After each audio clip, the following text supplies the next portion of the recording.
Fredericksburg. Good morning. Wow. What a reception. And good morning to those of you that are viewing on some sort of electronic device. We welcome all of you with open hearts. And so I'm here today to talk about embracing the shift. Okay, what am I talking about? So in the last 2 years, what have we experienced? Think about it. Yeah, wow. We've experienced tremendous impact, both personally and collectively. We've experienced the COVID-19 pandemic. We've had quarantines. We've had wildfires here in the U.S. and in Australia, other natural disasters, economic impacts as a result of all of this, the war in Ukraine, numerous other influences, yes, globally and collectively. And personally as well, personal impacts that are just as impactful as those things. And at the same time, we've had the opportunity to go within ourselves. Yes. To be introspective, to work in our homes, determine what's most important to us, appreciate the simple things in life. I see heads nodding, I love that. And perhaps for some, not to be so busy. For others, maybe not the case, but for most, maybe not so busy. True. Perhaps you learned something new during this time. Maybe you found new ways to interact with people. Wow, what happened with the internet and our ability to connect with people globally? Connect with people right now that are online. Amazing. Perhaps you got a little bit more tech savvy. How about that? Things are shifting. There's a powerful shift right here in this community as well. Look at us. We're in this beautiful new location. There's new leadership, new energies here as well. And so what I'm saying is we're experiencing a wide spectrum of energies, these vibrations or these frequencies of energies. Yes, it's a wide spectrum. So next slide. So as we know and experience moment by moment, our vibration, our energy at times can be one of fear. It can be a contracted energy, fear of the future, fear of being rejected, fear of not being loved, fear of not looking good, guilt, envy, jealousy, and we could go on and on, right? Numerous others. It's this contracted energies. But we also experience those expanded energies, ones of faith and love and joy and ease and peace. But the great thing is, we're not here to judge any of it. We're here to embrace it all. How about that? How about embracing it all? So my question to you today, probably have several questions, but one I'm going to ask you right now is, what energy, what vibration, what consciousness are you cultivating? So my guess is, because we're all here, is our desire is to be the energy of love, to be the energy of peace, as in the daily word today, and to live in the knowing energy of faith. Everything is energy. So there's a book that was written called The Energy Codes by Dr. Sue Morter, and she says, we humans are pure, intelligent, conscious energy. The degree to which we know this truth about ourselves is a degree to which we either live in pain or in bliss. Amazing, right? Have you all ever seen Gioeli photography, where it takes a picture of your energy field, your aura field? Mm-hmm. Yes, it's so cool. Well, there's a Dr. Valerie Hunt, a professor at UCLA. She did studies and showed how people's energy fields shift. And you can see it on YouTube. It's really fascinating. And it's in response to a person's individual thoughts and actions. So they showed somebody eating vibrant, live foods, and the aura came alive when they were doing that. And they also showed somebody, there was a dog that came in the room. It was a person's dog, and the person was sitting there, and then as soon as the dog came in the room, lit up. The aura expanded. And then the aura, when chanting Om, Om, which is a seed bija, the Om, the sacred sound, the aura field expanded tenfold. Isn't that amazing? So the concept of energy, it's been taught in many, many traditions. We know this, right? It's foundational in unity. God is all there is, present everywhere. This is a force of love and wisdom that underlies all of existence. Yes. We know Principle one. Principle one. So, okay, so we know everything's energy. And then along comes the ego. Next slide. The ego.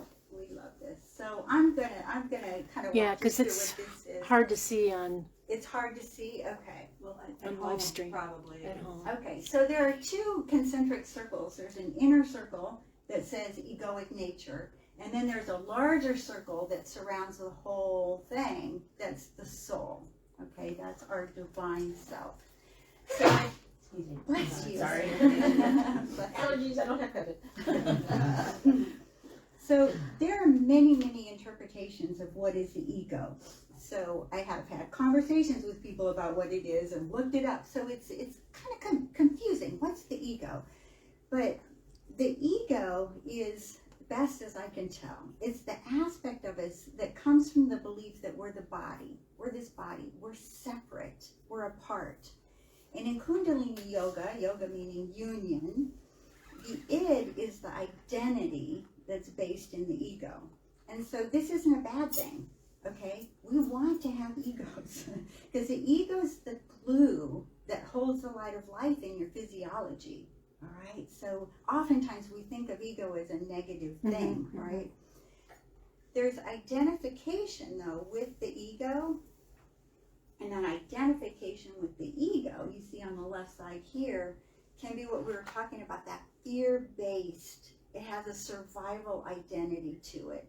And that's a piece of it. So when we're in survival mode too, we can become victims of something.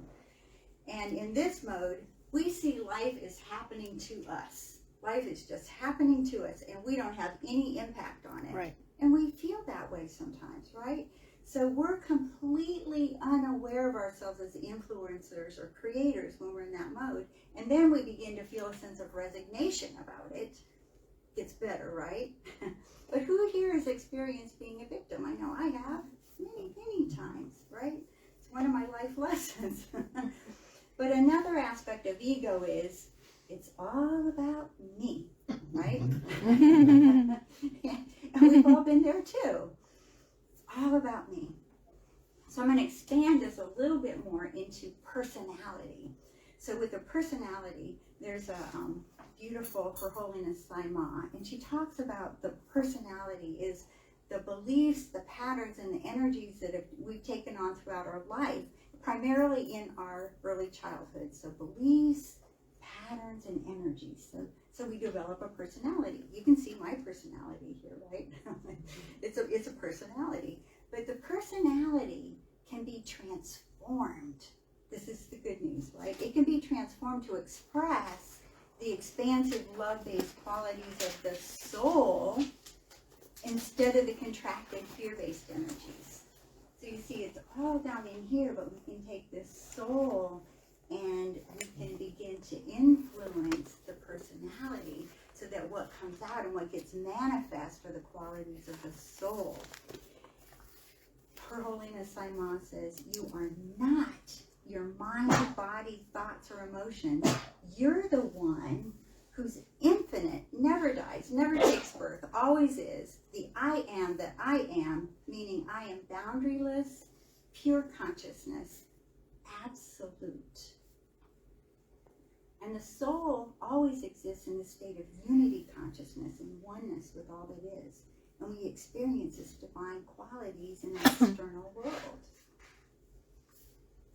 So, shifting into living as our divine self.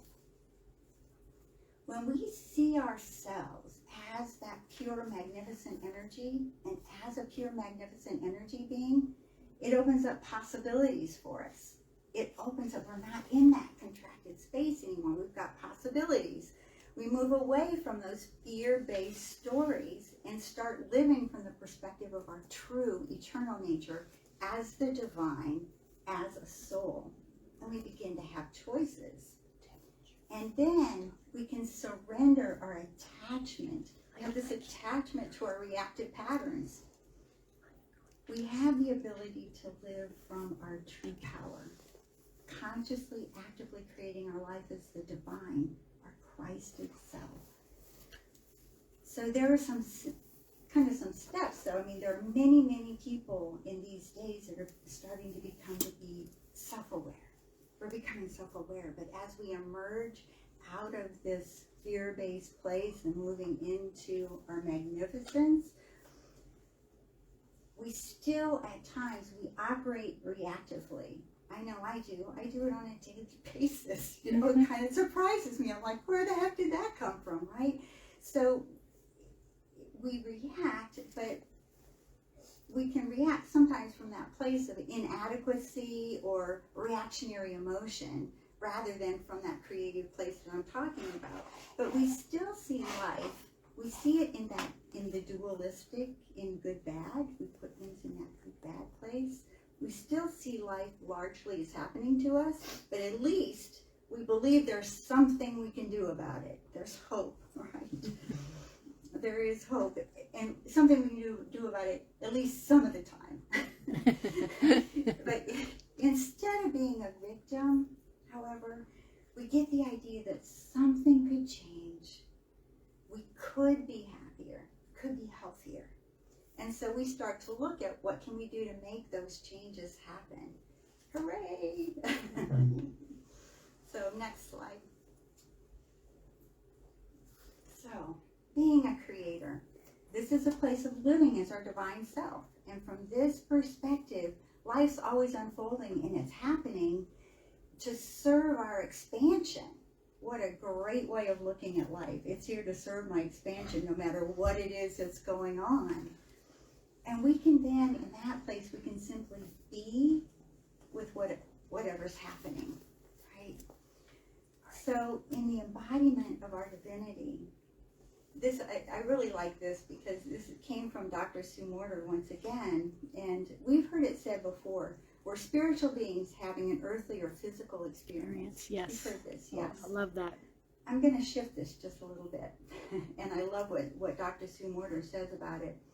She says, actually, we're spiritual beings having a spiritual experience in a physical, energetic world. So let me say this again. We're spiritual beings having a spiritual experience in a physical, energetic world. I love that. And to experience and live the fullness of our true nature, we must begin consciously living as beings of spirit, as energy beings in this physical aspect of life. So what does this mean? We've got to go beyond our heads, intellect. A lot of us know this. We know this. We know this. We know we're energy or spirit. But we've got to move this and embody it. Embody our energetic or spiritual nature. We must literally bring this divine energy to life within the physical body and identify as that energy. And when we do this, the transformation as the divine self occurs. And this light-filled state is our true nature. It's about embodiment and living as this beautiful, creative, genius, energy being that you are. So what's your part in this? Get to just sit back? We wish. Yes, exactly. Well, that actually is one of the keys. As an energy being, you're the creator of your life. And by living life at the level of energy, you can create a life that you truly love. So it doesn't mean, here's what it doesn't mean. Doesn't mean that what happens to you isn't going to be difficult, right? Or that you won't experience some painful emotions. But here's a shift. Here's what the shift is. when you see your life from the perspective of soul and recognize how you're being served by what's happened, then you discover you don't need to engage in this unnecessary suffering on top of the pain. Don't we love it? It's like that attachment. Sometimes we can even be addicted to it. So you no longer take what happened to you personally to mean something negative or limiting about you or others or the world.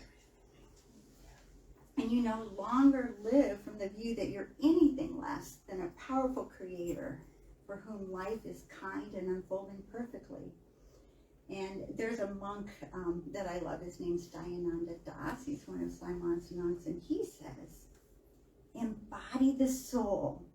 When we begin to embody our soul, fear dissolves, the heart expands.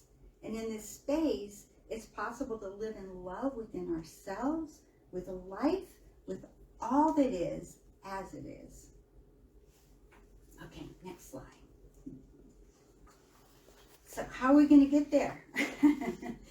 We have the opportunity to shift our awareness and step into that enlightenment. So these practices, I'm going to walk you through pretty quickly, right? But these practices, maybe they're not new to you. But here's what my invitation to you today is, to listen to it like you've never heard it before. Like this is brand new, first time. Okay, I'm seeing all these heads nodding. I love that. Okay, so, and I invite you also, this can be part of your sadhana, your spiritual dedication, part of what your engagement is. And I invite you, you might not want to do all these things, but look at them and say, what is it that I can do, even if for a few minutes each day? And the first one is meditation. Yes. Start your day practicing the presence of the divine, practicing the presence of God. Start your day with love.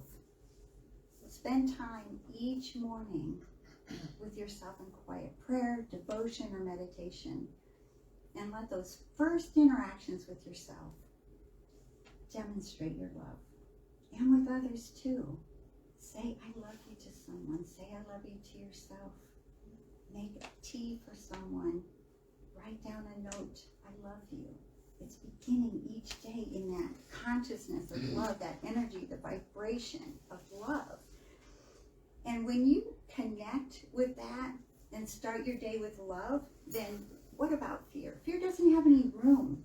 There's no room to grow or operate. Fear will have to really fight hard to derail your day when you're being in love. Love is all there is. Tim, actually, Nina's husband's here today, and he gave me that when I was in a time, a very troubled time in my life, a very hard time with what had happened. I was all there. There's only love. There's only love. There's only love. So the vibrational frequency of love is the quality of the soul, the divine self. And so when we establish and express a divine self, then we must anchor that in, emanate it, and live in the vibration of love. Unity.org. Are you guys familiar with the fact that they have meditations on there? Yes, they have these beautiful meditations. You can have meditations on love, health, faith. Deepak Chopra has meditations. I'm currently enrolled in a course called Your Path to Happiness, Awakening, and Enlightenment. And they're teaching meditation techniques at the beginning. So it's very, very key. And when you have meditation as a foundation, you can access this inner knowing. And you have access then, when you practice it, you have access to divine source all the time. You can access it in an instant. So the next thing is the role of the breath. So we know the importance of breathing. Our survival is based on breathing. But when we're in a fear-based state, what happens to our breathing? It's rapid, right. It's shallow. It actually kind of accentuates the fear base when we're in that. But when we can take slow, deliberate, conscious breaths, everybody's taking a deep breath right now.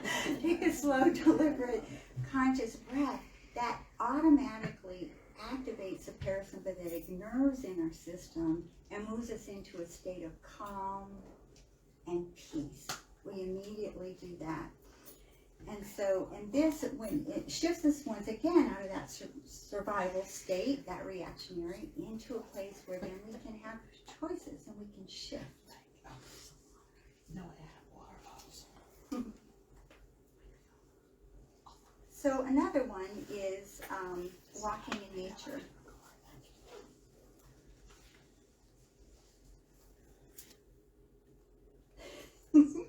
So we'll pretend like there's like a little bullet there that says walking in nature.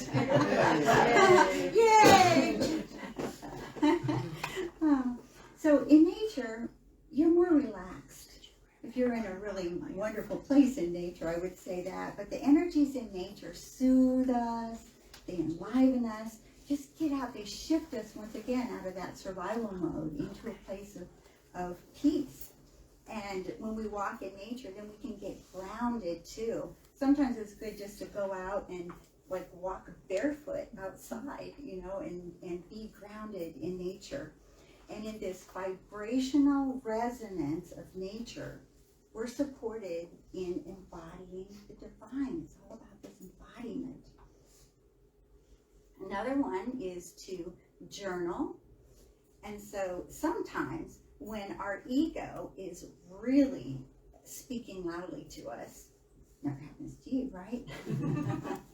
It's like sometimes, like, how do you get out of that mode? Like, we're talking about different ways, but another way is to journal. So you can, you know, just write it down, whatever's going on in your mind, write it down. And what can happen is then you can see what's going on. It can give you some clarity, some insight, and then you can release your attachment to that, whatever it is that's going on with you. So it can help you to shift what that self-talk is, you know, that mind that just sometimes just wants to share. Thank you for sharing. So another thing is to practice self-compassion and self-acceptance. Such a hard thing to do, so easy to say, sometimes so hard to do. But what if we treated ourselves with the same kindness that we do with a friend? You know, I would be ever so loving and gentle with you. Let's take that self-talk and have it that critic. How about, let's say, okay, we're going to be best friends now, okay? And I have, you know, this is what I want from my best friend, is for you to be nice to me. And so the other thing is to accept yourself for the full spectrum of thoughts. We have all kinds of thoughts and emotions, so accept yourself for the full spectrum, including what you might perceive as negative ones. It's all okay. All emotions are just energies of different frequencies, and none's better or worse than the rest of them. All of them serve their unique roles. Yes. Okay. Denials and affirmations. Another Unity favorite, and I'm not going to go into depth on this because we could spend lots of time on it, but basically with affirmations and denials, just with the denial, just gently sweep away that negative thought.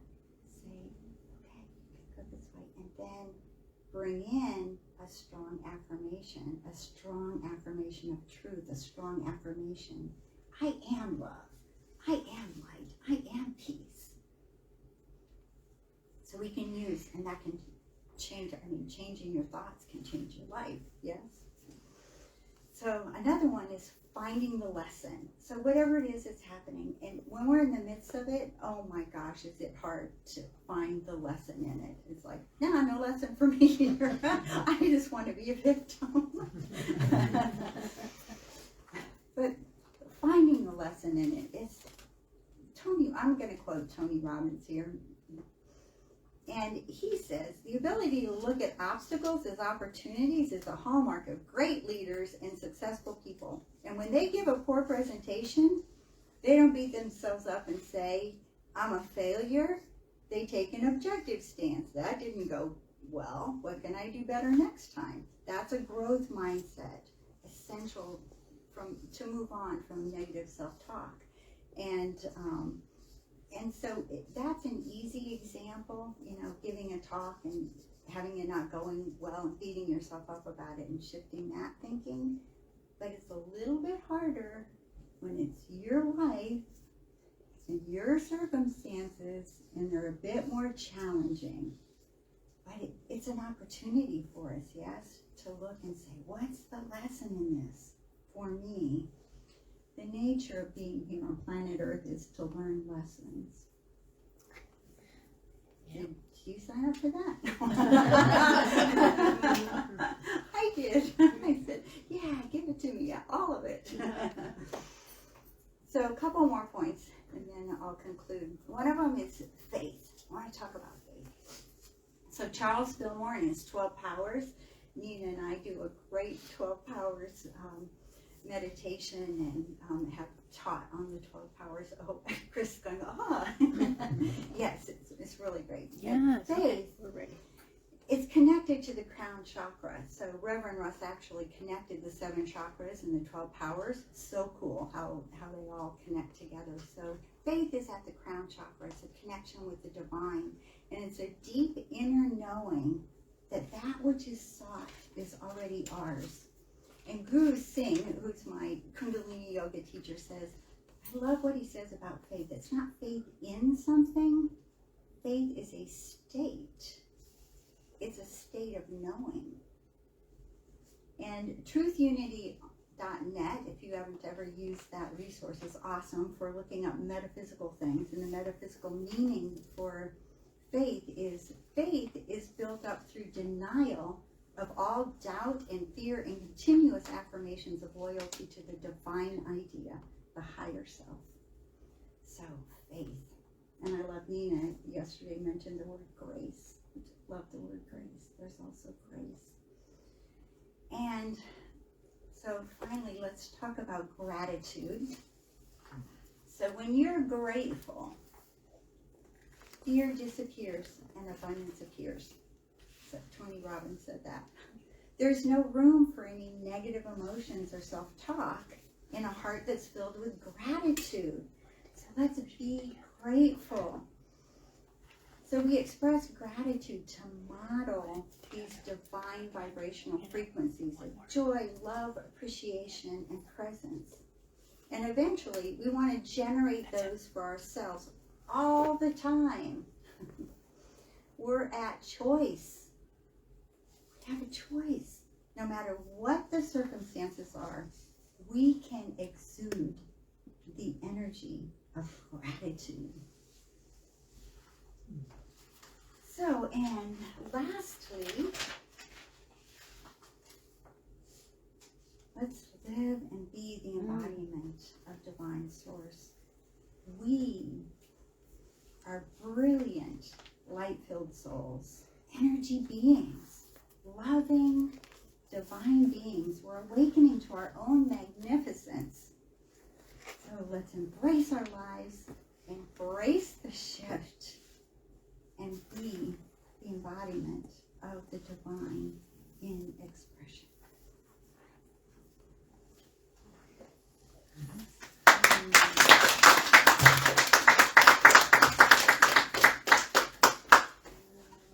So we're going to move into meditation, and in this meditation, we're actually going to take some of those practices that we talked about and move them into the meditation so you can experience some of those things.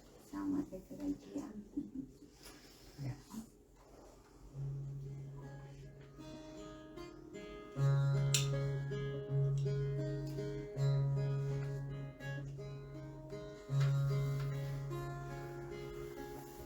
You are sacred love. Sacred love is all that you are. You are sacred love.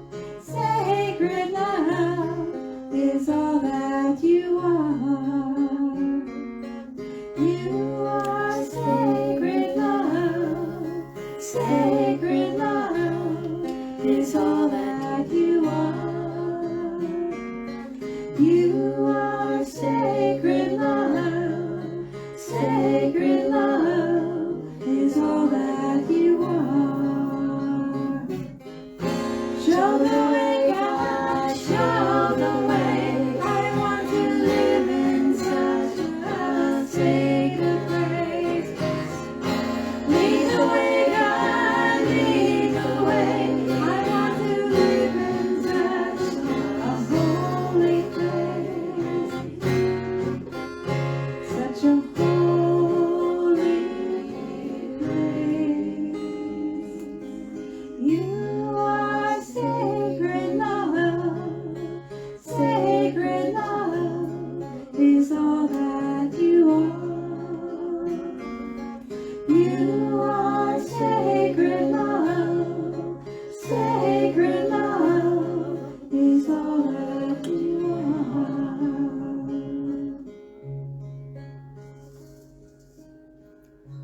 gently close your eyes if you haven't already as we prepare for meditation.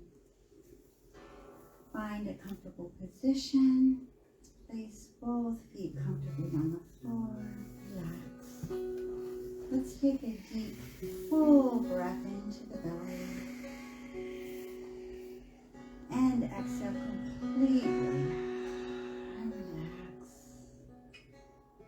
And during this meditation, simply focus on your breath.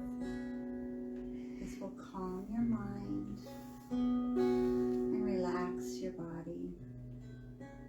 And just know that whatever you experience during this meditation is right for you. Don't try to make anything happen. Just observe.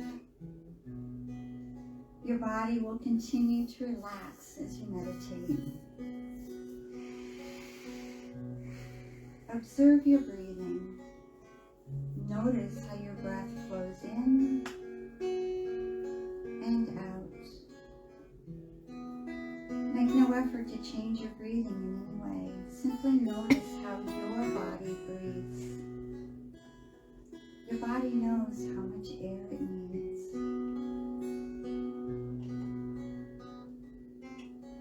Sit quietly, seeing in your mind's eye your breath flowing gently in and out of your body. And when your attention wanders, as it will, just focus back again on your breathing. Notice any stray thoughts, but don't dwell on them. Simply let the thoughts pass like beautiful clouds in the sky. See how your breath continues to flow deeply and calmly. And notice the stages of a complete breath, from the in-breath to the pause that follows, the exhale, and the pause before taking another breath. Experience the slight breaks between each breath.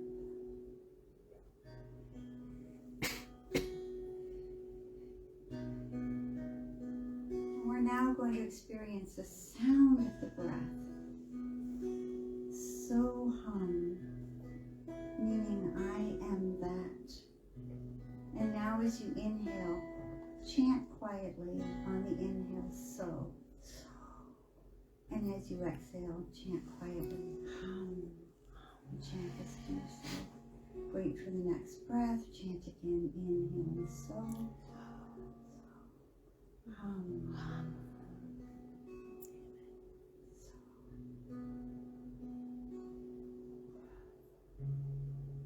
And continue to chant with each inhalation and exhalation, so hum.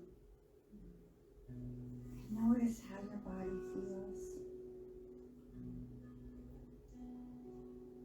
See how calm and gentle your breathing is, and how relaxed your body feels.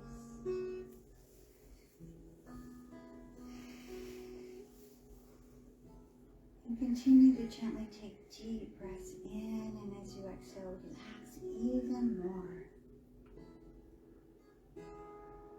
Allow each inhalation to take you to an even deeper place within yourself.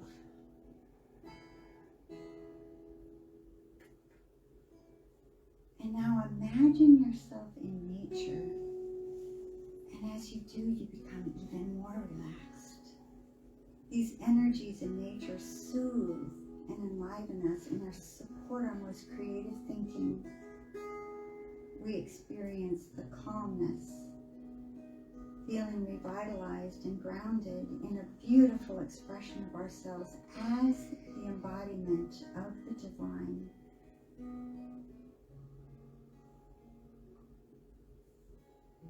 And let us now enter the place within where you experience the ever-present peace and all-encompassing love, always there, no separation. This is your divine self as the vibration of love. This is your sanctuary. as you're resting in this stillness, embody pure divine consciousness. Continue to experience peace and pure divine love.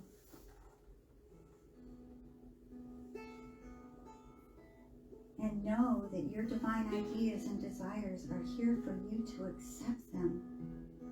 For any situation or challenge in your life, there's a solution. Allow love to permeate every cell of your body. Let go and know the divine expresses through you, as you, right here, right now, and always. Activate within you the faculty of faith, the state of knowing.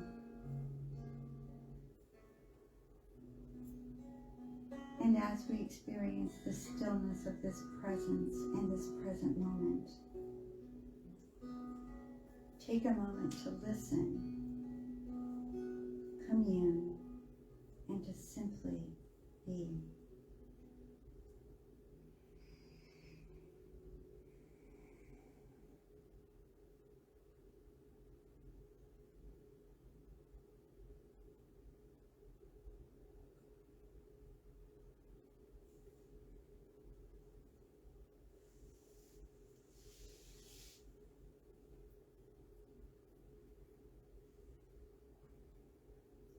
And let us consciously take note right now of the inner vibration of love and peace.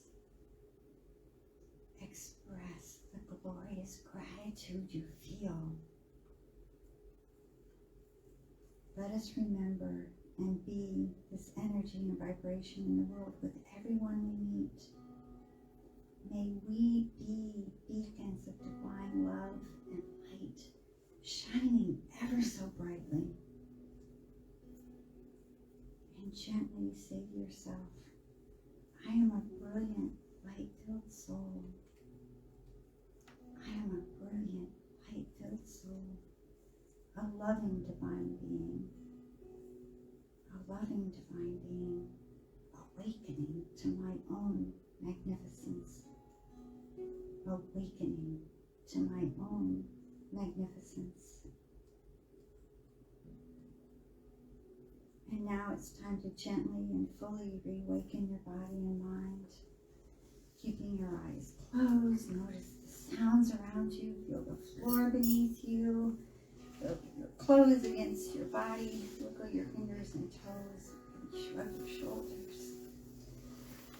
Just sit for a few moments more, enjoying how relaxed you feel.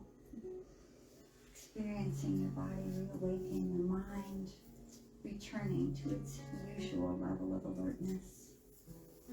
And slowly return your awareness to the room. Continue feeling re-energized in this place of pure love. It's the embodiment of the divine. So it is. Shanti, Shanti. Amen. Namaste.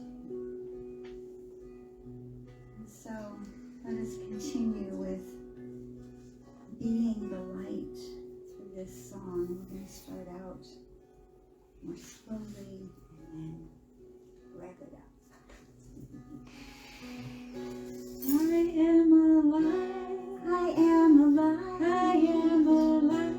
I am alive In this world. in this world. In this world. In this world. I am alive. I am alive. I am alive. I am alive In this world. in this world. In this world. In this world. This is the place. Sing, clap, and dance. Let it shine. I'm living love every day. I'm living love every day. I'm living love every day. I'm living love every day. Spreading peace throughout